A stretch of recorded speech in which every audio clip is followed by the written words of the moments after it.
เคารพครูบาอาจารย์พระมหาเถรานุเถระพระเถรานุเถระทุกรูปทุกตนทุกองค์ขอความจำเริญสุขความจำเริญในธรรมจงได้มีกับบรรดาญาติโยมสาธุชนพุทธบริษัทท่านผู้ชมท่านผู้ฟังรายการธรรมรับอรุณทุกคนทุกท่านที่ได้ติดตามรับชมรับฟังรายการธรรมรับอรุณผ่านทางช่องธรรมเป็นทีมทีวีออนไลน์สถานีวิทยุเครือข่ายคลื่นสีขาวชาวประชาคณะสงฆ์จังหวัดเชียงใหม่คณะสงฆ์จังหวัดลำพูนในเครือข่ายของพระสงฆ์นักพัฒนาชุมชนภาคเหนือและในส่วนของโครงการหมู่บ้านรักษาศีล5โครงการวัดประชารัฐสร้างสุขมจรวิทยาเขตเชียงใหม่มจรวิไลสงฆ์ลำพูนแล้วก็ผ่านทางทุกๆช่องทางที่ติดตามรับชมรับฟังในรายการในเจ้าวันนี้ตรงกับวันจันทร์ที่30เดือนเมษายนพุทธศักราช2569ตรงกับวันขึ้น12ค่ำเดือน7เหนือบรรดาญาติโยมสาธุชนทั้งหลายเจ้าวันนี้ได้มาพบปะอุจาธรรมะกับอาตมาภาพพระมหาอนุวัตทิตเมโทเจ้าอาวาสวัดหนองปลอขอตำบลป่าซักอำเภอเมืองลำพูนจังหวัดลำพูนก็ได้มีโอกาสนำเอารายการธรรมรับอรุณมาพบปะอุจากับต่างบรรดาญาติโยมสาธุชนกันแห่งครั้งหนึ่งซึ่งก็จะเว้นอาทิตย์เว้นจันทร์กันที่จะได้มาพบอุจาตั้งแต่เวลา 7 นาฬิกาถึง 7 นาฬิกา 30 นาทีแต่นั้นญาติโยมสาธุชนสามารถให้กำลังใจผ่านทางช่องทางไลน์เนาะหรือจะหลังจากจบรายการจะโทรมาให้กำลังใจกันก็ได้นะซึ่งในวันนี้อาตมาภาพนั้นก็ได้มีโอกาสนำเอาธรรมบรรณาการมาพบปะอุจากับต่างบรรดาญาติโยมในครั้งก่อนนั้นอาทิตย์ก่อนอุจากันไปก่อนจะมีภาวะวิกฤตนะภาวะวิกฤตในเรื่องของน้ำมันก็ดีเรื่องของอากาศก็ดีก็อู้ถึงเรื่องใจชีวิตอย่างมีสตินะวันนี้ก็คงจะมาโป้ในเรื่องราวเดิมญาติโยมทั้งหลายที่เขาหันสภาพถึงความเป็นไปเป็นมาของโลกที่เกิดวิกฤตในหลายๆส่วนโดยเฉพาะเรื่องของภาวะความตึงเครียดในตะวันออกกลางแต่นั้นญาติโยมทั้งหลายก็จะหันถึงโลกที่มันกำลังเกิดความวุ่นวายนะจึงหากึศอยู่ถึงธรรมกรรมหนึ่งที่ว่าศีลธรรมไม่กลับมาโลกาจะวินาศญาติโยมจังหวัดตึงวันนี้มันมีกับคนที่แสวงหาผลประโยชน์แสวงหาถึงความเป็นใหญ่โดยการที่เอาตัวเก่านั้นเป็นศูนย์กลางแห่งความเชื่อในเรื่องคิดว่าตัวเก่านั้นดีที่สุดละนะบ่สามารถที่จะอยู่กับคนอื่นในโลกนี่แบบเกื้อกูลกันได้นะศีลธรรมบักกลับมาโลกาจะวินาศนี่ญาติโยมมันเป็นกรรมที่ทำให้เฮาหันถึงความตีโลกของเขาเนี่ยมันมีคนที่เห็นแก่ตัวมีคนที่แก่งแย่งชิงดีเอารัดเอาเปรียบผู้อื่นกันหนักขึ้นโดยเฉพาะการแข่งขันที่จะให้ตัวเก่านั้นมีชีวิตที่ดิ้นรนแล้วก็อยู่รอดเนี่ยถ้าหากว่าเรามองปิกไปในธรรมที่พระพุทธเจ้าสอนหรือว่าที่เราได้ยินได้ฟังกันมาว่าสู่ทั้งหลายจงมาดูโลกนี้อันตรการดุจราชรถอันคนเขาหมกมุ่นอยู่แต่ผู้รู้หาข้องอยู่ไม่อันเนี้ยญาติโยมทั้งหลายคนใดที่เข้าใจธรรมะเนี่ยจะหันจะหลุดพ้นจากโลกนี้โลกคือผู้ที่อาศัยนะโลกคือหมู่สัตว์โลกคือแผ่นดินที่อาศัยโลกคือหมู่สัตว์เนี่ยหากว่าแค่เข้าใจทำข้อนี้เนี่ยญาติโยมจะทำเมื่อเฮายกตนอยู่ตรงกลางอยู่ตรงกลางของความขัดแย้งอยู่ตรงกลางของการดำเนินชีวิตที่เข้าใจโลกกันแต่ถึงวันนี้คนเฮามันหลงอยู่ในโลกหลงอยู่ในรูปหลงอยู่ในรูปเสียงกลิ่นรสโผฏฐัพพะธรรมารมณ์ที่มันจะมาคอยสนองตัณหากิเลสอันเกิดขึ้นจากจิตจากใจเฮานี่แหละญาติโยมตัณหาสนองตัณหาของเฮานี่แหละมันจึงทำให้เกิดความวุ่นวายกันเกิดขึ้นนักขึ้นในโลกนี้นักหลายแล้วก็นอกจากนี้นะอากาศบ้านเฮาลำพูนเชียงใหม่ 2-3 วันมานี่ก็บ่ค่อยเข้าท่าสักแต่ใดญาติโยมฟังเสียงอาตมาภาพได้นะเสียงนี่เกิดขึ้นจากการที่เฮาอยู่ตังนอกแล้วบางครั้งเนี่ยมันทำให้เฮาได้รับควันทั้งที่เฮาก็บ่ได้เป็นคนเผานะแต่คนเผานี่เพิ่นก็บ่ฮู้กึดจะใดนะญาติโยมก็ถึงว่า1คนเผานะแห่งเป็นล้านๆคนที่อยู่ในพื้นที่จังหวัดเชียงใหม่ลำพูนเนี่ยต้องได้รับผลกระทบนะมีผู้ป่วยที่เกิดขึ้นจากภาวะโรคปอดหรือว่าทางเดินหายใจจากฝุ่นพิษหรือ PM 2.5 เนี่ยหนักโดยเฉพาะในช่วงนี้เนี่ยบางคนถามว่าแต่ก่อนบ่ก็เผากันนะแล้วบัดเดี๋ยวนี้มันยังเป็นหนักเหลือในอดีตการที่ผ่านมาญาติโยมเพราะว่า1ภาวะของการเปลี่ยนแปลงของโลกเนาะอย่างที่เฮาว่าการเปลี่ยนแปลงทางภูมิอากาศนี่มันจะเปลี่ยนแปลงไปแต่เพิ่นก็เตือนกันว่าช่วงปีใหม่เมืองปีนี้จะมีภาวะที่ทำให้อากาศช็อกนะก็คืออาจจะมีภาวะเรื่องของฝนหนักลมแรงนะก่อนปีใหม่เมืองหรือในช่วงปีใหม่เมืองนี่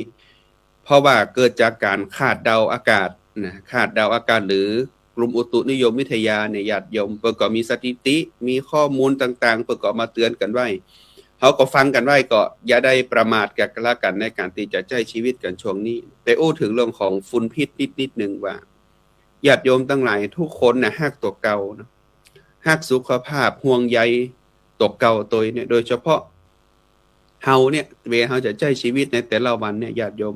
ใครมาเผาอย่างข้างๆเฮาน้อยนึงเนี่ยเฮาก็รู้สึกว่ามันบ่ไหวแล้วนะแต่อันนี้เผาดอยตึงม่อนน่ะเผาดอยตึงแก่นลำพูนเชียงใหม่ก็เผาในลำปางก็เผาที่อยู่ใกล้ๆเฮาเนี่ยแม่ฮ่องสอนก็เผาข้ามประเทศไปที่ประเทศพม่าในลุ่มน้ำเดียวกันเนี่ยก็เผาเหมือนกันมันเลยทำให้เกิดภาวะที่ทำให้ทางภาคเหนือของเฮาเนาะมันมีลักษณะภูมิอากาศที่เป็นแอ่งกระทะแล้วก็มีดอยอยู่ล้อมรอบแต่เวลาควันมันลอยมาหาเฮาแล้วปุ๊บเนี่ยอากาศมันกดลงมามันก็บ่สามารถที่จะทำให้อากาศนั้นโปร่งแล้วก็ทำให้ควันน่ะมันลอยไปได้มันก็ยังกดอยู่ในภาวะที่ทำให้เชียงใหม่ลำพูนนะหรือว่าภาคเหนือตอนบนของเฮาเนี่ยเกิดภาวะที่มีหมอกควันหนักแล้วก็นอกจากนี้ก็ยังเกิดการเผาไหม้จากภาคอุตสาหกรรมนะการเผาไหม้จากการใช้ชีวิตแต่ละวันลดลาทุกอย่างเกี่ยวข้องกันหมดมันหนักขึ้นคนใช้ชีวิตแข่งขันกันหนักขึ้นมันจึงทำให้เกิดปัญหาเหล่านี้เกิดกับภูมิอากาศของโลกที่ทำให้เกิดการเปลี่ยนแปลงไปแล้วก็เกิดจากฝีมือมนุษย์ด้วยกันเองญาติโยมทั้งหลายลมหายใจนี่เป็นสิ่งที่สำคัญนะบางคนบอกว่าช่วงนี้อากาศร้อนทำให้เกิดภาวะปวดหัวตัวร้อนบ่อยเหมือนจะเป็นไข้นี่ส่วนหนึ่งด้วยอากาศร้อนอุณหภูมิร้อนเมื่ออุณหภูมิสูงขึ้นเราจะต้องรักษาอุณหภูมิในร่างกายให้เป็นปกติดื่มน้ำให้มากกว่าปกตินะบางคนนี่กินน้ำเอาเปรียบเทียบเนาะน้ำขวดกลางเนี่ยประมาณ600มิลลิลิตรเนี่ยวันหนึ่งเนี่ยกิน1ขวดในภาวะที่มีอากาศร้อนอย่างนี้เราต้องกินเพิ่มขึ้นไปขวดเกินถึง2ขวดเพื่อที่จะทำให้ร่างกายนั้นที่มันเสียเหงื่อไปหรือว่ามีความร้อนในร่างกายของเขาเนี่ยเกิดภาวะในการสมดุลของร่างกายนี่เขาจะต้องเรียนรู้ถึงการเปลี่ยนแปลงของร่างกายแล้วก็เปลี่ยนแปลงทางภูมิอากาศของเขาตัวเนาะส่วนหนึ่งก็คืออากาศอย่างที่อุ๊กไปตะกี้ญาติโยมทั้งหลายเวลาเขาปิดแมสนะปิดแมสเพื่อที่จะบ่ให้ควันพิษหรือฝุ่นพิษมันเข้าไปในจมูกในระบบทางเดินหายใจของเขาเนี่ยแมสปกตินะที่เป็นสีฟ้าสีขาวเนี่ยมันบ่ได้เป็นแมสทางอุตสาหกรรมซึ่งมันก็บ่สามารถที่จะกรองฝุ่นได้ขนาดนั้นนะญาติโยมมันจะต้องใช้หน้ากาก N95 เพื่อที่จะป้องกันบ่ให้มันเข้าไปสู่จมูกของเขานะเพราะมันจะลดอุณหภูมิเพิ่นเฮาว่าลดมิลลิกรัมของอากาศเนี่ยที่เป็นฝุ่นเม็ดเล็กๆเนี่ยที่มันจะกรองเข้าไปได้เนี่ยดังนั้นญาติโยมทั้งหลายอันนึงมันก็แปลงเหมือนกันบางคนก็บ่ได้ใจอย่างนั้นบางคนก็แค่กรองเป็นปกติแต่การที่เฮานั่นปิดจมูกอยู่ตลอดเวลามันทำให้เลือดนะทำให้เลือดของเฮาเป็นกรดได้ญาติโยมคืออากาศมันบ่ได้ถ่ายเทเนาะเฮาก็จะเอาอากาศเก่าเนี่ยเข้าไปในหูดังของเฮาตลอดเข้าไปในหูดังของเฮาตลอดและสุดท้ายแล้วปุ๊บเนี่ยญาติโยมทั้งหลายมันก็จะส่งผลถึงเรื่องของการระบบทางเดินหายใจแล้วก็หลอดเลือดเนาะ เวลาเฮาหายใจเข้าไป1ครั้งหายใจเข้าหายใจออกเนี่ยญาติโยมเวลาเฮาทำสมาธิเนี่ยเฮาจะสังเกตว่าหายใจเข้าสั้นรู้หายใจออกสั้นรู้หายใจเข้ายาวรู้หายใจออกยาวรู้เนี่ยในการที่เฮากำหนดลมหายใจของตัวเก่าอยู่ตลอดเวลาเฮาหายใจเต็มปอดเนี่ยเฮาจะรู้สึกว่าปอดเฮาจะขยายเมื่อปอดเฮาขยายแล้วปุ๊บมันจะไปชูบฉีดเลือดที่หัวใจเนี่ยหัวใจมันจะมีห้องบนห้องล่างมันจะสลับกันเวลาสูบเข้าไปมันจะฉีดแล้วมันก็จะส่งไปเลี้ยงในระบบของร่างกายในเส้นเลือดของเฮาถ้าหากว่าเฮาหายใจบ่เต็มปอดเนี่ยเส้นเลือดของเฮาก็บ่สามารถที่จะชูบฉีดเลือดได้แบบโฟลว์เนาะภาษาอันการแพทย์แปลว่าเลือดมันบ่โฟลว์ถ้ามันหายใจบ่โฟลว์แล้วปุ๊บญาติโยมมันก็จะทำให้เลือดไปเลี้ยงส่วนประสาทต่างๆในสมองของเฮาก็ดีในปลายตีนปลายมือเฮาก็ดีในเส้นประสาทแต่ละส่วนเนี่ยมันก็จะบ่สามารถที่จะเดินทางไปได้อย่างนั้นสุดท้ายแล้วปุ๊บมันก็ทำให้มีภาวะเรื่องของการชักเกร็งการกระตุกนะสังเกตนะแล้วก็มีภาวะปวดหัวได้ง่ายนะเครียดง่ายเนี่ยอันเนี้ยเพราะว่าเกิดจากภาวะอากาศทั้งนั้นเลยดังนั้นญาติโยมทั้งหลายบางคนที่ฟังอยู่ที่นี่อาจจะเปิดวิทยุฟังนะหรือว่าคนอาจติจะไปเผาแล้วได้ยินตู้เจ้าอู้เองนะเป็นห่วงตกเก่าตัวเป็นห่วงคนที่เผาตัวเป็นห่วงคนที่เปิดบ่ฮู้เรื่องอย่างตัวโดยเฉพาะละอ่อนแล้วก็คนเฒ่าคนแก่เนี่ยญาติโยมเอ๋ยละอ่อนเนี่ยปอดก็บ่ได้แข็งแรงเหมือนคนใหญ่แล้วก็คนเฒ่าเนี่ยก็บ่ได้มีภาวะปอดที่แข็งแรงเหมือนกับคนใหญ่โดยเฉพาะคนที่เคยเป็นโควิดมาแล้วนะญาติโยมเนาะภาวะปอดติดเชื้อภาวะปอดอักเสบขึ้นมาแล้วเนี่ยจะต้องห่วงใยต่อเก่านักขึ้นนะห่วงใยต่อเก่านักขึ้นแบบว่ามันเป็นหยังอ่ะเขาเผาเป็นปกติเขาก็ใช้ชีวิตเป็นปกตินะเขาต้องดูแลต่อเก่าตัวเวลาจะออกตั้งนอกก็สามารถที่จะหาหน้ากากอย่างใส่ไว้ได้ก็เป็นสิ่งที่ดีหรือช่วงนี้ถ้าบ่ได้ออกไปทางใดก็อยู่ในห้องนะครับปิดประตูหน้าต่างให้มิดชิดใครมีแอร์ก็เปิดแอร์เตอญาติโยมเนาะเพิ่นว่าเป็นเครื่องปรับอากาศเนี่ยบางคนว่ามันเปลืองไฟตัวพี่เฮ้ยนะในการเปลืองไฟเนี่ยญาติโยมมันก็บ่ได้ว่าเปลืองอย่างนักขนาดนั้นเฮาก็บ่ได้อยู่ตลอด24ชั่วโมงในช่วงใดที่มันสามารถที่จะทำให้เฮามีเรื่องของการดูแลตัวเก่าได้อากาศร้อนๆช่วงบ่ายๆเนี่ยก็เปิดนะอยู่ในห้องโดยเฉพาะคนเฒ่าคนแก่ที่ลูกที่หลานเพิ่นแปลงบ้านแปลงจองแปลงห้องแปลงฮับคือดีแล้วนะก็ยังชอบมานั่งอยู่หน้าบ้านหน้าจองหน้าเฮือนอยู่เพราะว่าอยากจะหันว่าค่อยเตี้ยวเข้าเตี้ยวออกเนี่ยอันนั้นเข้าใจอยู่นะเข้าใจคนเฒ่าว่าบางเตือก็ง่อมแต่บางครั้งช่วงนี้บ่ได้ญาติโยมเนาะช่วงประมาณเดือนนึงเนี่ยอากาศมันบ่ค่อยดีเนี่ยเฮาก็อยู่ในห้องปิดคือมันมิดชิดเนี่ยกรรมแล้วก็เฮาก็จะทำให้ชีวิตของเฮานั้นได้ยืดยาวไปกว่านี้นะเพราะว่าคนเฒ่าเนี่ยส่วนมากเนี่ยเวลาหายใจบ่ทั่วต้องเลยนะมีภาวะเรื่องของอากาศที่บ่ดีเข้าไปในร่างกายมันก็จะส่งผลทำให้ชีวิตแล้วก็ร่างกายของเฮามันแบบปกติแทนที่จะอยู่ได้กับลูกกับหลานไปเมินๆไปปะภาวะปอดติดเชื้อไอด้านไอบ่หยุดก็ส่งผลถึงระบบทางเดินหายใจการเต้นของหัวใจหลายๆอย่างตัวอันนี้ก็เป็นห่วงนะญาติโยมแม่เพียงแค่เรื่องของฝุ่นพิษอย่างเดียวนี่เฮาก็อู้กันวันค่ำมันก็ถึงบ่จบบางคนถามว่าโอ้แล้วฝุ่นพิษมันมาเกิดขึ้นมานี่เฮามันจะได้เกิดทำให้มันเกิดขึ้นนี่ตุปีมันเกิดขึ้นมาจากต่างประเทศนี่ได้ยินข่าวสารว่ามันยังอันมันอยู่ภาวะปัจจัยที่อยู่ภายนอกประเทศก็จริงญาติโยมแต่เมื่อมันไหลเข้ามาสู่ประเทศไทยเฮาแล้วปุ๊บเนี่ยเฮาจะทำอย่างไรล่ะบางคนก็ถามว่ามันก็เป็นกี่ร้อยกิโลแล้วมันยังมาถึงญาติโยมจำได้เนาะตอนที่ไฟไหม้ที่ประเทศอินโดนีเซียนี่ในภาวะที่เป็นเกิดไฟป่าเนี่ยเป็นเกิดตึงดอยไฟควันนั่นน่ะมันมาถึงทางตอนใต้ของประเทศไทยเฮาเลยนะญาติโยมมันคุมไปถึงทะเลเลยแล้วก็ไปถึงนะในภาวะที่เนี้ยเพิ่นเฮาว่าลมทางตะวันออกลมทางตะวันตกลมทางตะวันตกเนี่ยมีความกำลังแรงมากกว่าอิทธิพลของลมตะวันออกลมตะวันตกก็คือมาจากประเทศพม่าหากว่าเขาเผาป่าที่ประเทศพม่าเนี่ยลมควันเหล่านั้นน่ะมันจะพัดมาที่ประเทศไทยและลมที่มันอ่อนกำลังนะตอนนี้คือลมตะวันออกมันอ่อนกำลังก็คือดังแถบอ่าวไทยเนี่ยมันอ่อนกำลังลงมันจะนิ่งๆหันก็ลมทะเลช่วงนี้จะนิ่งลมทะเลจะไม่แรงเพราะว่าช่วงนี้เป็นช่วงที่เขาแอลทะเลกันนะ ถ้าหากว่าลมทะเลมันเริ่มแรงขึ้นมามันจะปะทะกันปุ๊บมันก็ทำให้เกิดพายุฤดูร้อนนะแต่ช่วงเนี้ยลมทะเลมันนิ่งนะแต่ลมทางตะวันตกเนี่ยมันพาดผ่านมาถึงประเทศไทยเฮาโดยเฉพาะทางตอนเหนือคือจังหวัดแม่ฮ่องสอนจังหวัดเชียงใหม่จังหวัดลำพูนลำปางมันเลยทำให้เกิดภาวะความกดอากาศต่ำและทำให้มีภาวะในเรื่องของหมอกควันเนี่ยมันก็เลยบัดลอยขึ้นญาติโยมมันก็เลยกดอยู่ในนี้เวลาเขาเผาไม้เขาเผาในละปูนเชียงใหม่เพิ่มมันก็จะไปวนอยู่อย่างเก่าเนี่ยมันก็ไม่ได้ขึ้นไปทางบนนะอันนี้มันก็กดอยู่อย่างนี้ตราบใดที่ลมตะวันออกมันเข้ามาแทนที่ปุ๊บเนี่ยมันจะทำให้เกิดภาวะทำให้ดันขึ้นแล้วก็อาจมีภาวะเรื่องของฝนฟ้าคะนองในช่วงนี้ได้ก็คือพายุฤดูร้อนนี่แหละอาจจะลมหัวปีบางคนว่าปะไปละมันก็ตุปีนะแต่นี่ยังบัดใจแกนที่รุนแรงที่สุดจะมีภาวะติอากาศจะต้องร้อนจัดที่สุดแล้วก็มีภาวะลมมาปะทะกันแห่งครั้งหนึ่งถึงจะเกิดพายุฤดูร้อนซึ่งคาดการณ์ว่าอาจจะเกิดขึ้นในช่วงของปีใหม่เมืองปีนี้ที่มีภาวะความร้อนสูงสุดอาจจะแตะถึง51องศาเซลเซียสนะอันนี้ก็เตือนกันไว้ตัวเนาะเพราะว่าบางคนว่า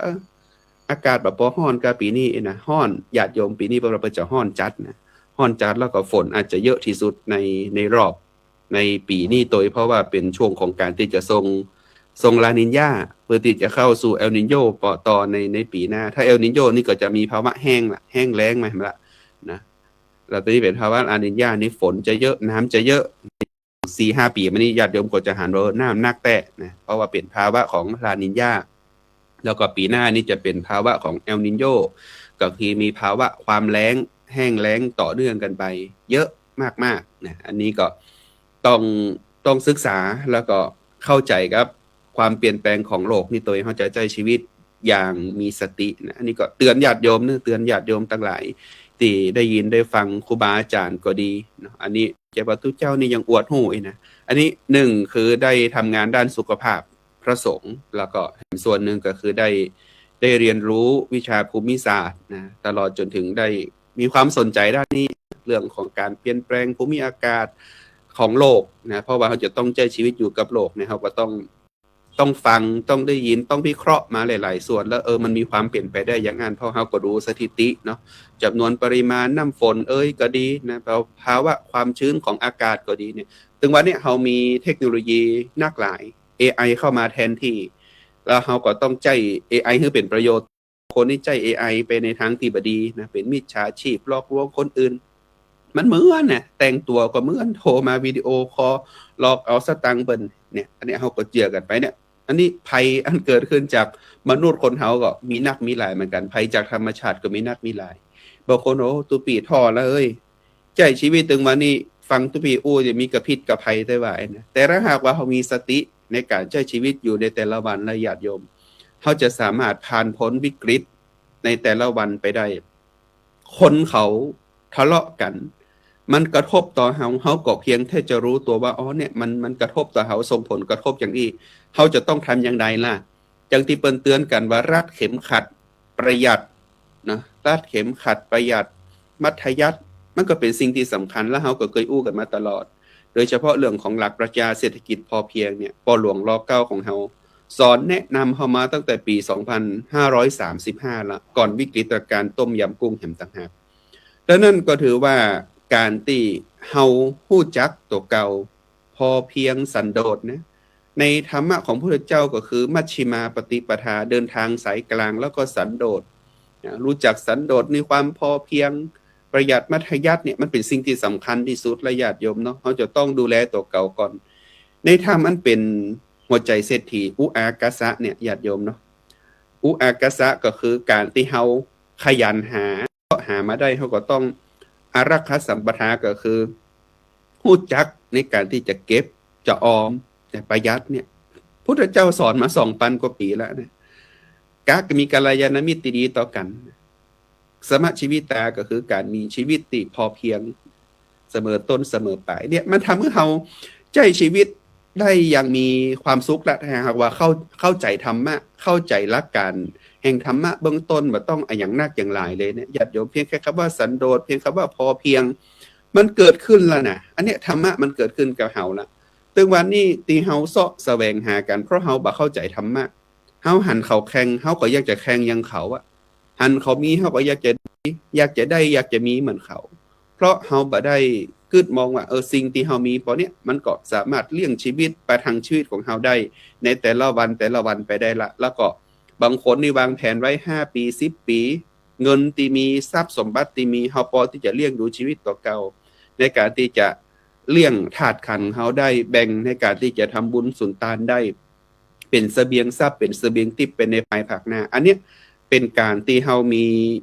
มีสติในการใช้ชีวิตนะแต่ถึงวันเนี้ยบางคนบอกว่ามันต้องแสวงหาทุกปีมันต้องแข่งขันเวลามันแข่งขันมามันบ่ได้อย่างที่มันหวังไว้ปุ๊บเนี่ยมันก็เลยจะทำให้ชีวิตนั้นบางคนบางท่านก็ท้อกับชีวิตท้อใจกับชีวิต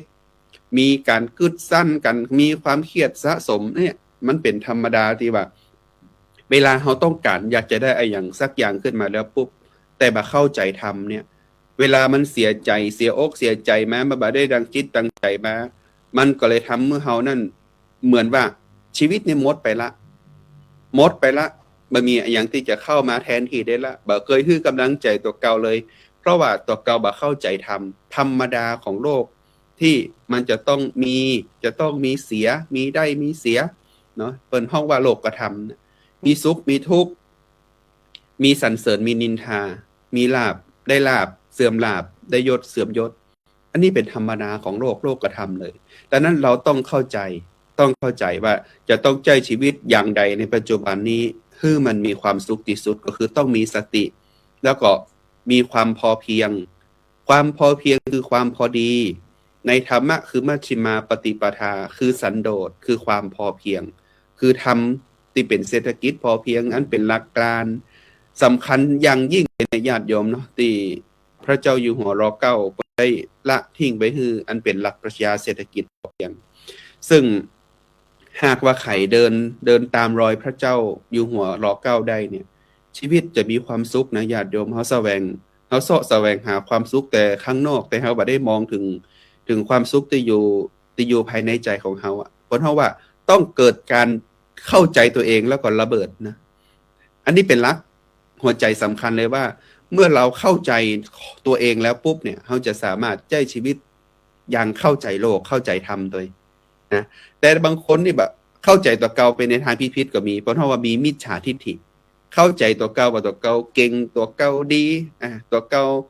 อย่างที่ว่าตั้งไปตอนต้นล่ะ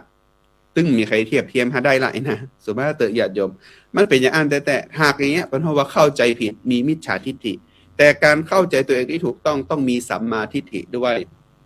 เข้าใจว่า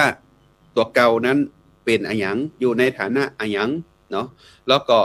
เข้าใจอันเป็นธรรมดาของชีวิตที่มันเกิดขึ้นว่ามันจะต้องมีความเกิดเป็นธรรมดาความแก่เป็นธรรมดาความเจ็บเป็นธรรมดาความตายเป็นธรรมดาอันเนี้ยเราเข้าใจเรียกว่าเข้าใจชีวิตเข้าใจตัวเอง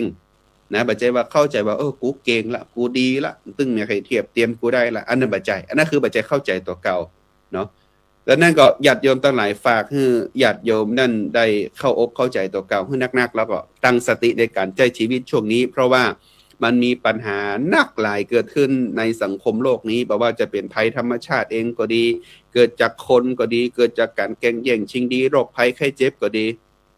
เข้าใจโลกเข้าใจธรรมเข้าใจตัวเก่าเข้าใจธรรมดาของโลกอันนี้เป็นสิ่งที่สำคัญที่สุดในการใช้ชีวิตในแต่ละวันตึงวันนี้ในภาวะวิกฤตนี้เนาะอันนี้ก็เตือนสติกับตังญาติโยมไว้30นาทีที่ผ่านมาระยะเวลามันบัดนักบัดหลายน้อยเดียวญาติโยมเอ๋ยนะครับได้จากันไปหากว่าญาติโยมอยากจะสนทนาธรรมแนะติชมรายการก็สามารถที่จะโทรเข้ามาที่เบอร์ส่วนตัวของอาตมาภาพได้ที่หมายเลขโทรศัพท์0817831764 0817831764หลังจากจบรายการก็สามารถโทรมาอู้จ๋าให้กำลังอกกำลังใจติชมในการจัดรายการของอาตมาภาพได้หรือถ้ามีโอกาสในการออนไลน์ก็สามารถพิมพ์มาที่หน้าจอนี้ได้นะตะกี้ก็หันมีหลายท่านหลายคนได้พิมพ์เข้ามาก็ต้องขอบอกใจกราบอนุโมทนาสาธุนะครับที่ญาติโยมแล้วก็ครูบาอาจารย์ได้ให้กำลังใจผ่านทาง ผ่านทางช่องทางแชทมาบอกว่าจะทางคุณโยมอนงก็ดีนะหลายๆท่านหลายๆคนนะแต่กี้ที่หันหน้าจอก็ต้องขออนุโมทนาขอบคุณมาณโอกาสนี้ตัวที่ให้กำลังใจกันเนาะแต่นั้นก็เตือนสติกับทางญาติโยมทุกคนทุกท่านในการที่จะใช้ชีวิตในช่วงนี้ในภาวะวิกฤตนี้มีสติอยู่กับตัวเก่านักๆหลายๆแล้วก็ใช้ชีวิตแบบเข้าใจตัวเองเข้าใจโลกเข้าใจธรรมเพื่อที่จะทำให้เรานั้นมองเห็นโลกนี้ว่ามันเป็นเพียงแค่สิ่งนั้นเองมันอยู่บนพื้นฐานของอนิจจังทุกขังอนัตตาเนาะถ้าหากว่าเข้าใจอย่างนี้แล้วปุ๊บเนี่ยกฎไตรลักษณ์มันก็จะสามารถที่จะทำให้เราเข้าใจแล้วก็ใช้ชีวิตอย่างมีสติได้อย่างที่สุดอาตมาภาพฝากงานไว้งานหนึ่งคืองานบรรพชาอุปสมบทภาคฤดูร้อนของคณะสงฆ์ตำบลปะซักในปีนี้จัดขึ้นในระหว่างวันที่4 เมษายนถึงวันที่12 เมษายน 2569สามารถติดตามดูผ่านทางเพจของวัดหนองประคองตำบลปะซักอำเภอเมืองลำพูนจังหวัดลำพูนได้นะครับแล้วก็สามารถที่กำลังจิตกำลังใจกันแล้วก็ปีใหม่เมืองนี้คือศรัทธาเอลอย่างมีสติใจชีวิตอย่างมีสติแล้วก็รักษาประเพณีวัฒนธรรมกันโดย30 นาทีที่ผ่านมาคงเกิดประโยชน์กับตังญาติโยมบัดนักก็น้อยวันนี้ก็ต้องขอนำเอารายการจากท่านผู้ชมท่านผู้ฟังทุกคนทุกท่านไปก่อนขอบอวยพรให้ทุกท่านได้มีสุขภาพกายสุขภาพใจที่สมบูรณ์แข็งแรงคิดสิ่งใดสมปรารถนาโดยทั่วกันทุกท่านทุกคนเทินขอเจริญพร